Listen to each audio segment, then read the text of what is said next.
we want the best private and secure, fully operational enterprises for the benefit of America, I think we have to change our attitude and say, you know what? I know you're busy. Let's find time where we can sit down and have a productive conversation. It's not acceptable to say that the current status quo is sufficient for us. I would love to see that shift in the new year. James Hornblower is leading sales for North America at RedHunt Labs, a continuous threat exposure management platform that helps enterprise security teams discover assets, assess vulnerabilities, and manage cloud security. Today, we're talking about the mechanics of selling a newer security category to enterprises that believe their existing vulnerability management tools have the problem covered. How to position against entrenched solutions, which problems make the best entry points when your platform does multiple things, and how to structure deals so that customers don't churn before they see the full value of continuous monitoring. This is Are You Getting More? James, thank you so much for joining us. You're so welcome. Thank you for having me. Now, you've moved through several sales leadership roles across different security companies. What made you decide to join RedHunt Labs specifically? And what did you see in continuous threat exposure management space that told you this was worth betting your career on? Well, I have to say, one of the things that really stood out for me was the fact that Red Hunt Labs not only attends the Black Hat conference out in Vegas, which Mhm. is known as the most prominent cybersecurity conference, which is Of technically owned by course. my former employer, Informa, but they're actually they're the trainers. They're the ones conducting and giving training sessions. And I think that was a real differentiator for me. The company is headquartered overseas, in India with an office in London. But I think when you look at global security threats, and if I were a chief information security officer, I'd want to engage a company that has that kind of outstanding technical capability and caliber from a solutions delivery perspective. In your field, you're often educating buyers on a relatively newer category while competing against established vulnerability management tools. How do you approach that conversation with enterprise security teams who think that they already have the problem all figured out and solved? It's a tricky dilemma, not just seen in cybersecurity. I face a lot with hospitals and CEOs and CFOs of hospitals, where you have a very crowded field of solutions that may be overbaked. They may actually be Mm, overkill for uh, what an enterprise needs. And I'd like to refer to a specific conversation I had with a former chief information security officer who actually left his position for some reasons that I'll articulate, real world cases of obstacles and hurdles that they face. So I think for me, it really comes down to the relationship that the salesperson, the sales leader has with that chief information security officer. Are you trying to break in as a new vendor, as a new sales rep, or are you leveraging a trusted relationship from perhaps a prior position? For example, if somebody had been at, say, a very well-known company such as Cisco or IBM, very well-recognized company, and then they change jobs, they still have a relationship with that incumbent decision maker at that mhm. enterprise. And I think that underscores for me probably an observation which is absolutely critical when you're talking about enterprise applications and security. You're talking about the bread and butter of the entire enterprise. And you absolutely is absolute paramount that you have that trust between the vendor and the buyer. Certainly. Now, Red Hat Labs targets enterprise security teams with asset discovery, vulnerability assessment, and cloud security management. That's a pretty wide surface area. What have you learned about which problem needs to be the entry point? And how do you avoid the trap of being everything to everyone? I met a company that did an excellent job of interviewing the chief information security officers, and more specifically, their top three or top five requirements. It's critical to ask and understand what those top requirements are and to have them ranked one, Mm, two, three, etc.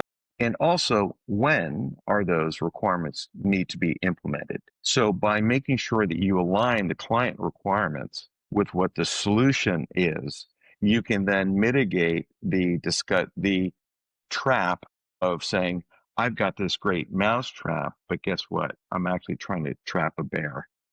So there's no point in having a discussion with somebody who's trying to catch a mouse when in fact they actually need to catch a bear. That's brilliant. So visual and so clear. I love it. Now, you're selling into North America for a company that presumably has global reach. What's different about how enterprise security buyers in this region evaluate and purchase continuous threat exposure management platforms compared to what founders might assume? Well, I think the key there is there's a lot of assumptions that the decision makers may have. For example, we've known about these threats. It's never going to affect us. If it does, that's why we've got insurance, or that's why we've got a public relations firm. It's the most unhealthy, hands-off, laissez-faire approach to security management. Yet it's a pretty common approach. Or in the case of this interview I had with a former chief information security officer who would go to the corporate board and say, I need $100,000 or $150,000 in order to implement this solution. And their response was, well, yes, that's nice, but it's never going to happen to us. Or, well, if it does, that's why we've got insurance and that's why we've got a public relations firm. It's a bit like saying you're flying an airplane with 400 passengers, you're flying thousands of flights a year, and chances are over the next 10, 15, 20 years, one of those airplanes is going to have a horrific fatal crash. And accepting that terrible incident as being acceptable. Mhm. In the position of RedHunt Labs, our approach is there's so many different kinds of threats. Individual could be an external consultant, it could be, any kind of malware attack, whatever have you. The point is never ever let it adversely affect the enterprise. And so you want to try to capture that, mitigate it, protect it so that it never comes anywhere near the enterprise. A lot of security startups struggle with long sales cycles and getting past the senior level executives to actually close deals. What do you see sales teams doing wrong when they're trying to sell to big companies and need to navigate all the different people and hierarchies in a security organization? Well, if they're selling brand new, again, I go back to the requirements, understanding the requirements and when do those requirements need to be implemented and ranking them in set of priorities. You have to understand the client requirements and what those requirements are and when they're going to be implemented and do they have budget for it. That's critical. But even before you can have the requirements discussion, you have to have the trusted relationship with the right buyer. Okay, Mm. so I think it's absolutely paramount that the salespeople, the sales managers, take the time post COVID to get in a car or an airplane and meet with people face to face. Okay, either in the comforts of their office or if they're super busy, meet them for coffee, meet them for lunch, take them out to dinner. So I think Sure. before you can have a client requirements discussion, you have to have that trusted relationship. And if it's necessary to leverage somebody else's relationship with that key decision maker, don't hesitate to do that. That is absolutely critical because again, the ultimate decision makers they're just inundated with choice, which is a good solution from their perspective. There's lots of choice, but is that vendor actually understanding the business problem and the priority of implementing the correct solution according to what their scope and schedule and budget is? Makes sense. Now, continuous threat exposure management platforms create value through, well, continuous monitoring, which means the ROI story isn't always immediate. How do you structure deals to set expectations with customers so that they don't churn before they can see the full potential value? One of the things I love to do is to structure contracts that actually is very much in the client's best interest. And I'm going to get to 12-month, 24-month, and 36-month terms in a second. I think when I look at a client and I look at what is in the best interest for them, I think of services, delivering super added value services, including sophisticated client services, directors, phone, pagers, having the extension, having the accessibility to technical staff any hour of the day. But I also like the idea of having fixed pricing. So if I'm a client and I'm looking at budgeting, I want to make sure that this continuous monitoring is priced according to the number of servers, the number of applications, whatever the scope is. So it's priced fairly and it's at a fixed cost. If I'm the vendor, one of the things that I want to have is that monthly recurring revenue, and I'd like to have it set for as long a term as I possibly can, provided that the terms of that contract is structured properly. So, for example, I could go and put, to your point, these sales cycles can be long. If I'm going to spend 9, 10, 11 months structuring a contract, I might as well put that time and effort into structuring a 36-month contract. I'm a big fan of 36-month contracts because once the contract is done, you can then focus on implementation. It's not just a 30, 60, 90-day proof of concept where you do a proof of concept. It may work, it may not, and then you've got a wasted effort. That doesn't necessarily benefit the client and the vendor and the client. So to the extent you can think, okay, you've been vetted as a company. We see that you are competent. You can do the work. We're going to give you an invitation to the meeting. So now you're one of 3 vendors to bid on this work. You earn that contract and then put the business terms aside and let you implement the solution so that the experts can do what they are. That is their skill set. That's what you want to do. So once you negotiate the deal, let the business settle in, let the vendor settle in and do what they're supposed to be doing. That will ultimately come back to value, to deliver value to the client, because hopefully they've got a 110% operational, safe, secure environment for them to do what they're supposed to be doing. You're leading sales for North America, which means you've likely had to build or rebuild the sales motion from scratch or scale it significantly. What's the one system or framework you've implemented at RedHunt Labs that you wish you'd built earlier in your career? While my title is Vice President of Business Development, the first thing that RedHunt Labs needs is an awareness in the enterprise, in the country. I'm talking North American Fortune 1000 companies. Is we need to get the name of the company into the marketplace, and it needs to be known what their skill sets are, so that when a CISO has a requirement, they go, oh, I heard about this company, RedHunt Labs. Maybe I can have my VP of Tech Ops take a look at them and do some internal non-rush discovery to see if, hey, maybe this is the vendor that we should consider. I may not have heard of them.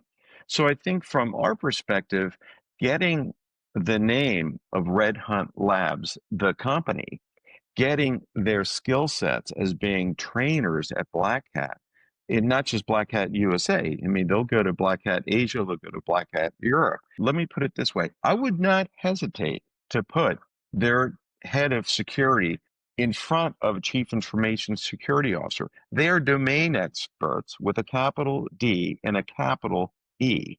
So if I'm going to put my reputation on the line to say, this is time well spent for you, I'm going to do it. As it relates to a framework, from my perspective, from like a sales operations perspective, I've used Salesforce.com. I've used Bund. I've used HubSpot. I could say we can design and we could have a sales operations CRM system for all of our pipeline of deals, and we could implement sales operations and sales meetings and emails and call reports and attachments to opportunities. And anyone who's done sales operations knows there are certain best practices that one should adhere to. But there's no point putting a framework in place until a company has got the attention, the awareness in the industry so that you can start to build a pipeline. So the short answer is I've been looking forward to implementing a framework on behalf of RedHunt Labs, but I haven't yet got the awareness and the pipeline and the business to justify putting the framework in place. Now, if you were advising a VP of sales at another security SaaS company selling into enterprise, what's the one capability or investment you tell them to prioritize that most people overlook until it's far too late? I would say it is to understand early that the competitive landscape is very crowded and that the apathy level is oftentimes best described with capital A. So Mhm. you have to really understand that you've got a very, very crowded marketplace and that buyers are so busy and they're so overwhelmed with offerings. There's certain demand generation techniques I wouldn't even bother with. For example, email. Just don't even bother with email. You literally have got to go and do very specific account management, account planning, and you have to align your sales reps with a dedicated named account territory, and those Mhm. reps need to knock on doors. They need to go and spend the time, pound the pavement, and develop that relationship face to face. Any seasons, that's not going to be any new news that any senior sales executive hasn't heard before. But I think you have to say, well, understanding the number of vendors, understanding the reality of the buyers, it underscores the need to really force you to think, how am I going to differentiate myself? And it's similar if I look at RedHunt Labs, it's very similar to them. It's like you guys are fantastic domain experts, but 99% of you guys are based over in India. Okay, Mhm. not a problem. That let's use that to our advantage. Why? Because you have companies such as Tata, Infosys that are doing excellent work. And guess what? They're based in India, or at least the vast number of employees are. So this is nothing new. It's just something that should be brought to light and discussed to say, okay, well, how do we leverage that? And say, well, it's okay. We've got this continuous monitoring. And in this day and age, I don't like to use the word it doesn't matter, but it's less of an issue where a company's headquartered. If I were to say to somebody who's in this space, just understand it's a very crowded field and you have to be very smart and wise about how you decide to differentiate yourself when you're trying to get the attention of a buyer.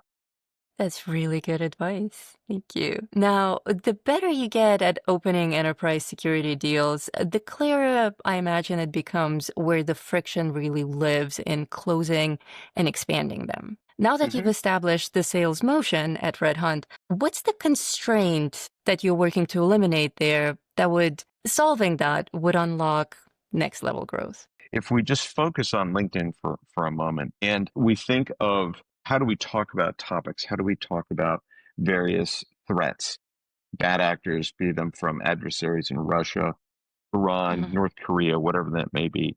Those adversaries, I think, have increased exponentially over the last 24 months, dangerously so, to the point in time where I'm concerned not just for a Fortune 1000 enterprise, but I'm more concerned about adversely affecting, for example, Change Healthcare. You look at the PBMs and how much that cost. That one incident alone. There are use cases, many of them are unreported, on Mhm. what is the impact of a major cyber malware attack on an enterprise? And it can get into the billions. Who cares whether you've got insurance or not? Prescriptions aren't going to be filled. Or you think of air traffic control.